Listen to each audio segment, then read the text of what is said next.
News India 27 नव्या पिढीचं नवं माध्यम। कुरेशी समाजाची ऐतिहासिक बैठक, जनावर खरेदी विक्रीवर बहिष्काराचा निर्णय। भद्रकाली मटन मार्केट समोर कुरेशी समाजाची महत्त्वपूर्ण बैठक पार पडली। बैठकीत समाजातील कोणतीही व्यक्ती जनावरांची खरेदी विक्री करणार नाही असा एकमुखी निर्णय घेण्यात आलाय। अस्सलाम वालेकुम।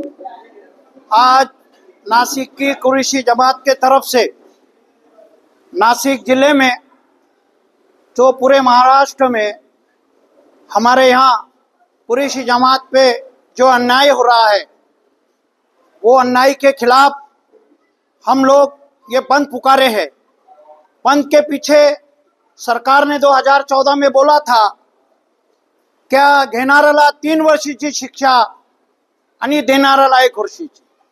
तो आपके टीवी के माध्यम से मैं पत्रकार बंधु को ये बताना चाहता हूँ कि 1,36,000 केस कुरेशी जमात पर पूरे महाराष्ट्र में हो गए।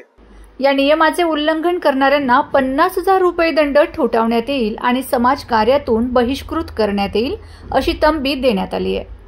RSS, बजरंग दल, विश्व हिंदू परिषदेच्या कार्यकर्त्यांकडून जनावरांच्या वाहतूकदारांवर होणाऱ्या मारहाणीच्या घटनांमुळे हा निर्णय घेण्यात आल्याचं स्पष्ट करण्यात आलंय। महाराष्ट्र में जानवर खरेदी विक्रीवर कोणतीही पाबंदी नसताना महाराष्ट्रामध्ये बेकायदेशीरपणे जनावर वाहतूक करताना पकडले जातात।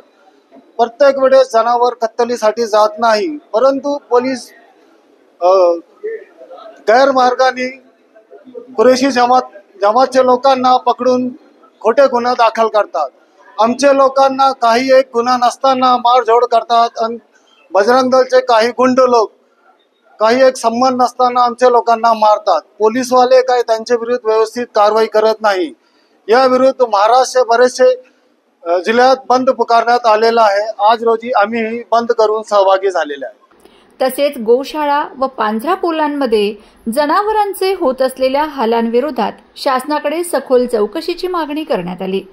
गोशाळांमधील गैरव्यवहार, वाढत्या खर्चाची झळ आणि जनावरांच्या बेपत्ता होण्याच्या घटनांमुळे समाजात संताप व्यक्त करण्यात आलाय। अस्सलाम वालेकुम।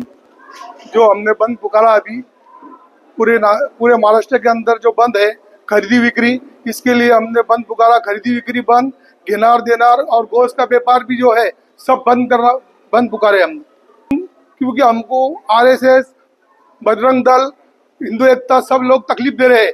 इसके लिए हमने ये बंद पुकारे। राज्यभरातील सर्व गोशाळांची चौकशी करून पारदर्शक व्यवस्था निर्माण करावी अशी समाजाची ठाम मागणी आहे।